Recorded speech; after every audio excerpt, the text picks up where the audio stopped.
क्या आप देश और दुनिया की खबरों से रह जाते हैं बेखबर?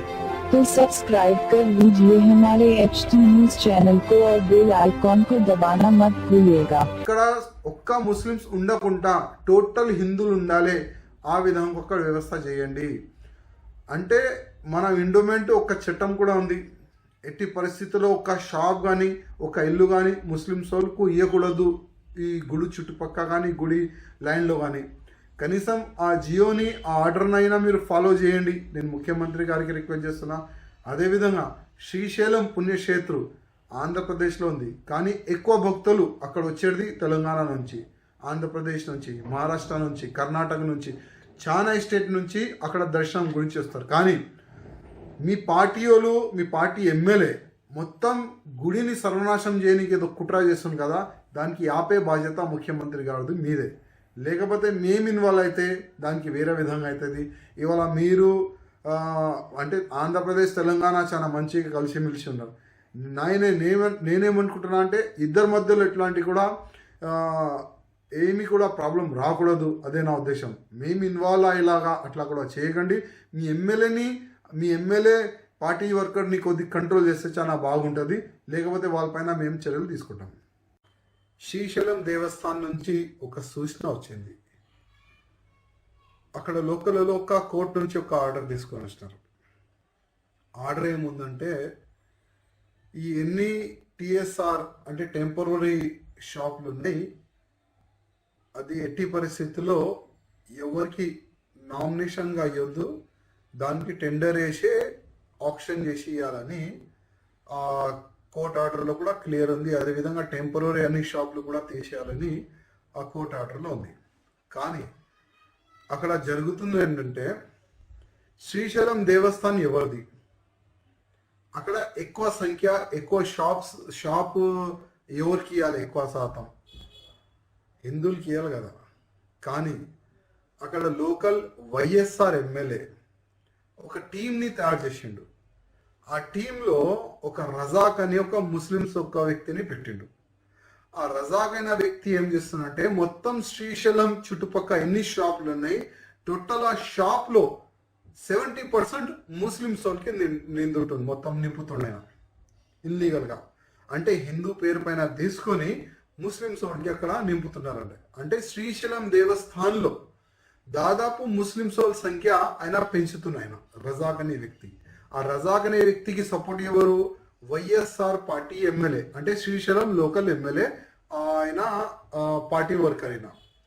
అంటే గతంలో కూడా మనం చూసినాం, టీడీపీ ఎమ్మెల్యే ఉంటే కూడా అక్కడ ఆయన ఒక గ్రూప్ తయారు చేసి ఆయన కూడా ముస్లిమ్స్ వాళ్ళకి సపోర్ట్ చేసిండు.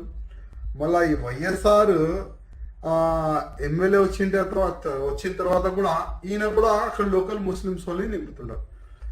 గతంలో కూడా నేను శ్రీశైలం దర్శనానికి వెళ్ళిన తర్వాత చాలా వ్యక్తులు అక్కడ నాకు కంప్లైంట్ ఇస్తారు, అయ్యా ఈ శ్రీశైలం దేవస్థానం పుణ్యక్షేత్రం, ఈ దేవస్థానం చుట్టుపక్క ముస్లిమ్స్ వాళ్ళ సంఖ్య పెరుగుతుంది.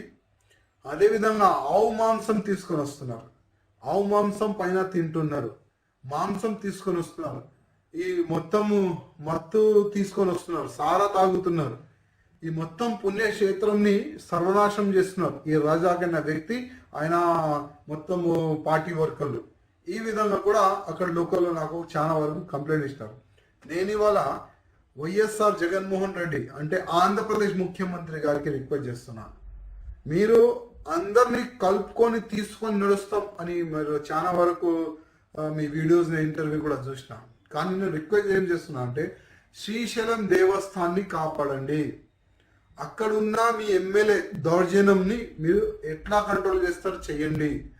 అక్కడ ఒక్క ముస్లిమ్స్ ఉండకుండా టోటల్ హిందువులు ఉండాలి, ఆ విధంగా ఒక వ్యవస్థ చేయండి. అక్కడ ఒక్క ముస్లిమ్స్ ఉండకుండా టోటల్ హిందువులు ఉండాలి, ఆ విధంగా ఒక వ్యవస్థ చేయండి.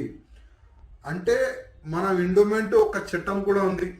ఎట్టి పరిస్థితుల్లో ఒక షాప్ కానీ ఒక ఇల్లు కానీ ముస్లిమ్స్ వాళ్ళకు ఇవ్వకూడదు, ఈ గుడి చుట్టుపక్క కానీ గుడి లైన్లో కానీ. కనీసం ఆ జియోని ఆ ఆర్డర్నైనా మీరు ఫాలో చేయండి, నేను ముఖ్యమంత్రి గారికి రిక్వెస్ట్ చేస్తున్నా. అదేవిధంగా శ్రీశైలం పుణ్యక్షేత్రం ఆంధ్రప్రదేశ్లో ఉంది, కానీ ఎక్కువ భక్తులు అక్కడ వచ్చేది తెలంగాణ నుంచి, ఆంధ్రప్రదేశ్ నుంచి, మహారాష్ట్ర నుంచి, కర్ణాటక నుంచి, చాలా స్టేట్ నుంచి అక్కడ దర్శనం గురించి వస్తారు. కానీ మీ పార్టీ వాళ్ళు, మీ పార్టీ ఎమ్మెల్యే మొత్తం గుడిని సర్వనాశనం చేయడానికి ఏదో కుట్ర చేస్తుంది కదా, దానికి ఆపే బాధ్యత ముఖ్యమంత్రి కాబట్టి మీదే. లేకపోతే మేము ఇన్వాల్వ్ అయితే దానికి వేరే విధంగా అవుతుంది. ఇవాళ మీరు అంటే ఆంధ్రప్రదేశ్ తెలంగాణ చాలా మంచిగా కలిసిమెలిసి ఉన్నారు. నేనేమనుకుంటున్నా అంటే ఇద్దరి మధ్యలో ఎట్లాంటి కూడా ఏమి కూడా ప్రాబ్లం రాకూడదు, అదే నా ఉద్దేశం. మేము ఇన్వాల్వ్ అయ్యేలాగా అట్లా కూడా చేయకండి. మీ ఎమ్మెల్యే పార్టీ వర్కర్ని కొద్ది కంట్రోల్ చేస్తే చాలా బాగుంటుంది. లేకపోతే వాళ్ళపైన మేము చర్యలు తీసుకుంటాం. क्या आप भी देश और दुनिया की खबरों से रह जाते हैं बेखबर? तो सब्सक्राइब कर लीजिए हमारे HT न्यूज चैनल को और बेल आइकॉन को दबाना मत भूलिएगा।